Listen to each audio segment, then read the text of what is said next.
Welcome friend, कैसे हैं आप। मैं उम्मीद करता हूं आप लोग अच्छे होंगे और स्वस्थ होंगे। फ्रेंड्स, आज आपको ऑनलाइन के जो कोर्स है उसके जो है दूसरा भाग है। तो हम लोग समझेंगे इसमें विद्युत क्या चीज़ होता है, विद्युत में कितने घटक होते हैं। तो दोस्तों देख सकते हैं विद्युत के प्रमुख घटक।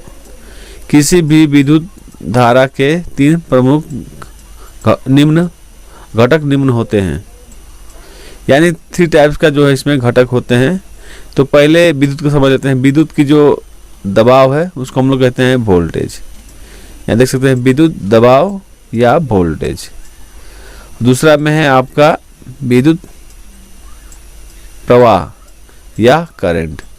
ठीक है, प्रवाह मतलब होता है फ्लो और दबाव होता है प्रेशर। ठीक है, तो विद्युत की जो प्रेशर होती है यानी कि इलेक्ट्रिसिटी की जो प्रेशर होती है उसको हम लोग वोल्टेज कहते हैं, और विद्युत प्रवाह यानी कि इलेक्ट्रिसिटी फ्लो को कहते हैं हम लोग करंट। ठीक है, तीसरा में आपका जो आता है विद्युत अवरोध या फिर प्रतिरोध कह सकते हैं। प्रतिरोध दोस्तों इसको कहते हैं हम लोग रेजिस्टेंस।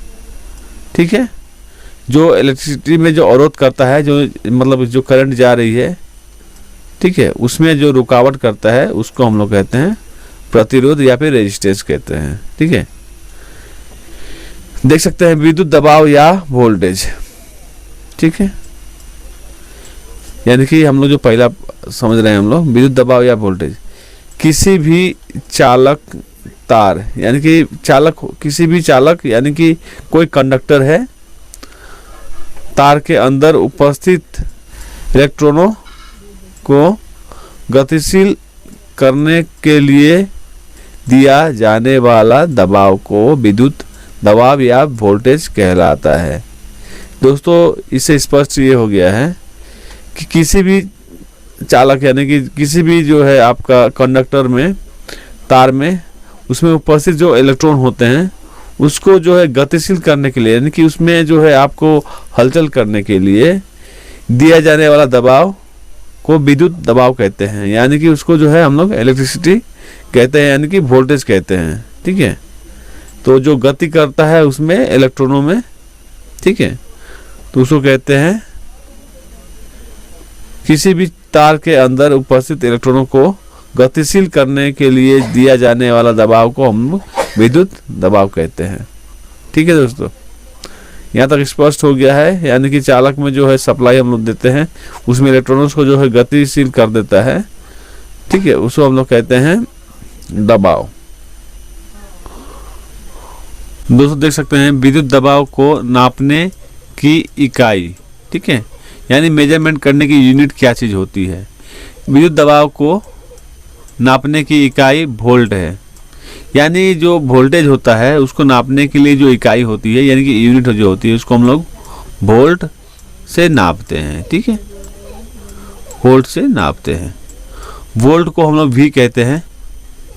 वी अक्षर से प्रदर्शित किया जाता है, यानी कि वी से ही हम लोग जो यानी कि इसको कहते हैं यूनिट है ये। ठीक है, वोल्ट से बड़ी और छोटी इकाई निम्न है, यानी कि कुछ इस प्रकार का है। देख सकते हैं यहाँ पे जो है 1000 माइक्रोवोल्ट, 1000 माइक्रोवोल्ट 1 मिली वोल्ट होता है। ठीक है, और 1000 मिली वोल्ट देख सकते हैं एमबी होता है। 1000 मिली वोल्ट जो है 1 वोल्ट होता है। 1000 वोल्ट आपका 1 किलो वोल्ट होगा, देख सकते हैं, और 1000 किलो वोल्ट 1 मेगा वोल्ट ये होगा। ठीक है दोस्तों,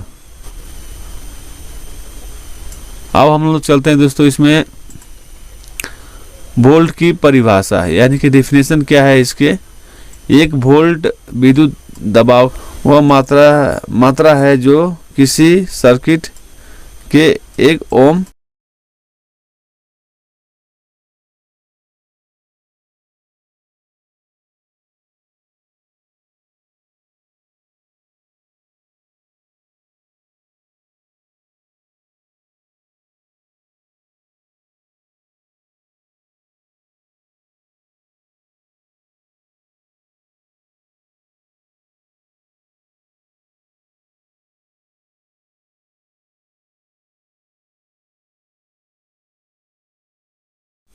तो दोस्तों इसको समझने के लिए हम लोग ओम्स लॉ में जाना पड़ेगा, तो ओम्स लॉ हम लोग समझ लेते हैं।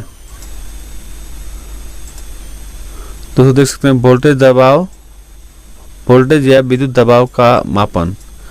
विद्युत दबाव या वोल्टेज को मापने के लिए वोल्टमीटर का उपयोग किया जाता है। वोल्टमीटर को लोड के पैरेलल में लगाया जाता है, ठीक है। और वोल्टमीटर से विद्युत दबाव मापने की विधि को दिए गए चित्र में प्रदर्शित किया गया है। यानी कि हम लोग जो यहाँ पे जो चित्र यानी कि फोटो दिखाया गया है, यहाँ पे देख सकते हैं हम लोग जो है कि वोल्टेज को मापने के लिए क्या करेंगे, हम लोग इसमें जो है सप्लाई देंगे और सप्लाई देने के बाद में जो लोड है उस लोड से हम लोग मल्टीमीटर या फिर मीटर लगाएंगे, ठीक है। तो यहाँ पे जो शो करेगा वोल्टेज, तो हम लोग वोल्टेज यहाँ पे हम लोग चेक कर सकते हैं वोल्टेज की दबाव कितनी है, ठीक है, ठीक है। वोल्टेज की दबाव कितनी है यहाँ पे हम लोग चेक कर सकते हैं। अब चलते हैं दोस्तों विद्युत प्रवाह या करंट, ठीक है।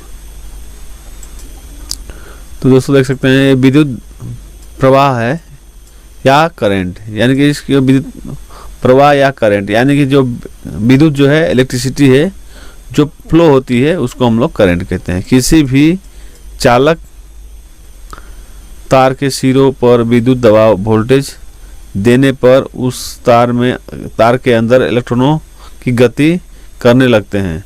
जैसे हम लोग कोई भी मैंने बताई थी एक मेटल लेंगे, उसमें इलेक्ट्रॉन्स जो है मौजूद होते हैं, उसको जो है बाहर निकालने के लिए बाहर से वोल्टेज देते हैं, दबाव देते हैं।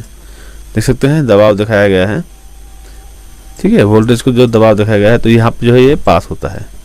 लेकिन देख सकते हैं चालक तार में इलेक्ट्रॉनों की गति, इस गति किसी भी चालक तार के सिरों पर विद्युत दबाव वोल्टेज देने पर उस तार के अंदर इलेक्ट्रॉनों से गति करने लगते हैं।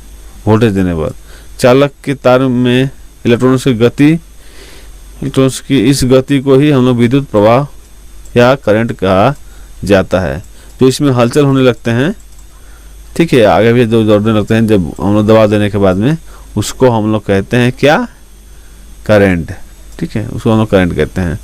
विद्युत प्रवाह को नापने की इकाई यानी कि यूनिट जो है नापने की, हम लोग जो यूनिट बोलेंगे यानी कि जो करंट को नापने के लिए यूनिट जो कहेंगे, विद्युत प्रवाह या करंट को नापने की इकाई एम्पियर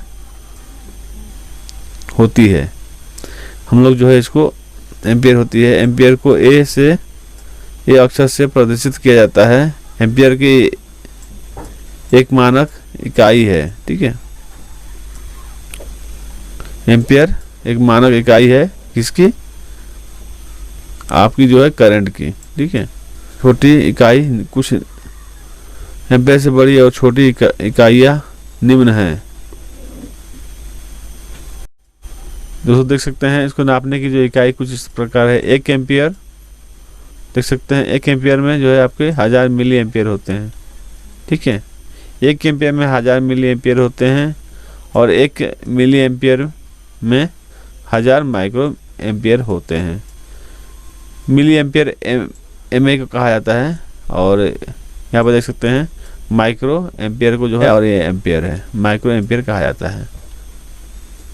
प्रवाह का मापन, ठीक है, हम लोग कैसे इसको मेजरमेंट करेंगे, तो करंट या विद्युत प्रवाह दोस्तों ये एक्चुअली ये इंग्लिश में उसको फ्लो कहते हैं, यानी कि जो करंट फ्लो होती है को मापने के लिए एम्पियर मीटर या एमीटर का उपयोग किया जाता है। एम्पियर मीटर को लोड के साथ सीरीज में लगाया जाता है। करंट मापने की विधि चित्र में बताई गई है। यानी कि दोस्तों देख सकते हैं यहाँ पे हम लोग न्यूट्रल जो है कि मीटर में लगा दिए हैं और जो फेज जो है डायरेक्ट आपका जो है लोड में चला गया है। इसके बीच में ये सीरीज में लगा हुआ है, देख सकते हैं एम्पियर मीटर। इससे एम्पियर इसमें लोड पड़ेगी बल्ब में, ठीक है। अगर बल्ब 200 वाट की है हिसाब से इसमें आपका जो है एम्पियर शो करेगी, जो कि आपकी वोल्टेज मल्टीप्लाई एम्पियर होते हैं। अगर मान लीजिए यहाँ पर शो कर दिए आपकी जो है 16 एम्पियर मल्टीप्लाई जो है आपके 12 वोल्ट हो जाएगी, ठीक है। देख सकते हैं यहाँ पे, जैसे कि 12 वोल्ट मल्टीप्लाई एम्पियर हो गए, कितने हैं, 16 एम्पियर हैं। 192 आपका जो है वोल्ट आपका में लो, आपको 192 वोल्ट में आपका 16 एम्पियर ड्रॉ करेगा। ठीक है दोस्तों, 16 एम्पियर ये ड्रॉ करेगा। तो कुछ इस प्रकार हम लोग चेक कर सकते हैं। तो फ्रेंड अब हम लोग चलेंगे विद्युत अवरोध की तरफ। देख सकते हैं यहाँ पर विद्युत अवरोध दिखाया गया है या प्रतिरोध, ये हम लोग इसको रेजिस्टेंस कहते हैं। किसी भी चालक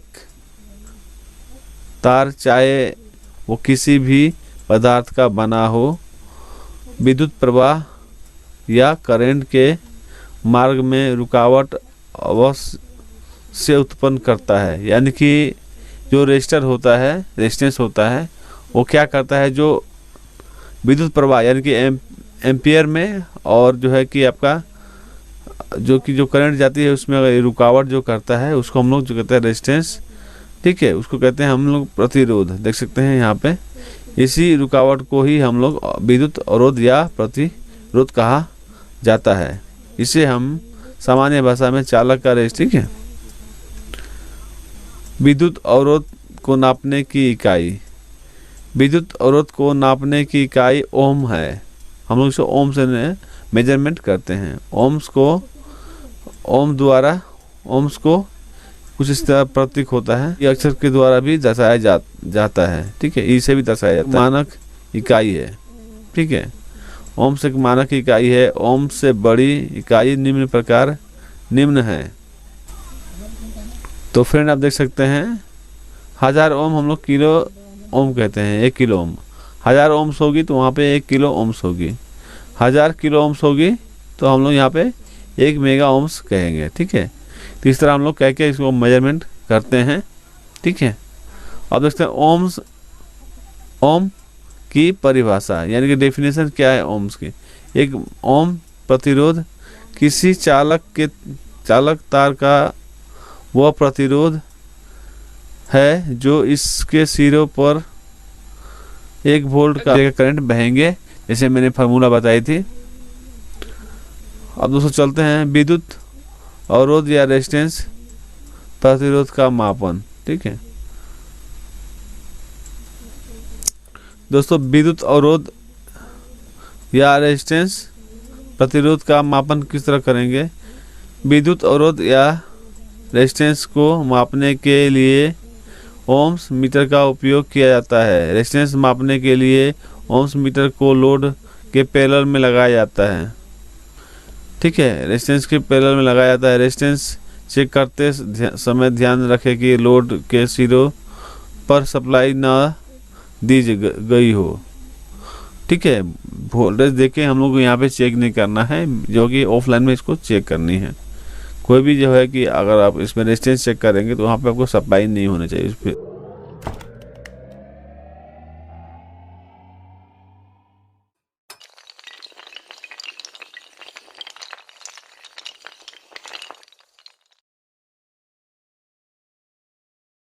होगी तो मीटर खराब हो जाएगी, तो इसको आपको ध्यान देना है। वोल्ट मीटर, एम्पियर मीटर तथा ओम मीटर को अलावा किसी भी एक ऐसा मीटर आता है जिससे द्वारा विद्युत दबाव या वोल्टेज, ठीक है, उसे वोल्टेज भी चेक कर सकते हैं, विद्युत धारा यानी करंट भी चेक कर सकते हैं, आप विद्युत अवरोध यानी कि उसकी रेजिस्टेंस भी आप चेक कर सकते हैं। ठीक है, इस मीटर को मल्टीमीटर कहा जाता है। हम लोग जो मल्टीमीटर यूज़ करते हैं उससे सभी आप चेक कर सकते हैं। मल्टीमीटर में इन तीनों अर्थात वोल्टेज, करंट, प्रतिरोध को नापने के लिए अलग अलग रेंज दी गई होती है। ठीक है दोस्तों, विद्युत की जो सर्किट है कितने प्रकार होती है इसके बारे में हम लोग समझेंगे। ठीक है, विद्युत की सर्किट जो है कितने प्रकार के होते हैं इसको समझेंगे हम लोग। विद्युत धारा अर्थात करंट को बहने का वह मार्ग जिसमें विद्युत की खपत होती है वह सर्किट कहलाता है। समझ गए, जो जहाँ पे हम लोग सप्लाई देते हैं, ठीक है, वोल्टेज देते हैं, जहाँ पे खपत होती है यानी कंज्यूम होती है उसको हम लोग सर्किट कहते हैं। ठीक है, एक आदर्श विद्युत सर्किट में विद्युत स्रोत, कंडक्टिंग डिवाइस जैसे तार, केबल, सुरक्षा डिवाइस, फ्यूज होते हैं, कंट्रोलिंग डिवाइस, स्विच हो गए हैं, एवं कंज्यूमिंग डिवाइस या लोड कह सकते हैं, जैसे लैंप, हीटर, फैन अवश्य ही होने चाहिए। ठीक है, इस सर्किट में।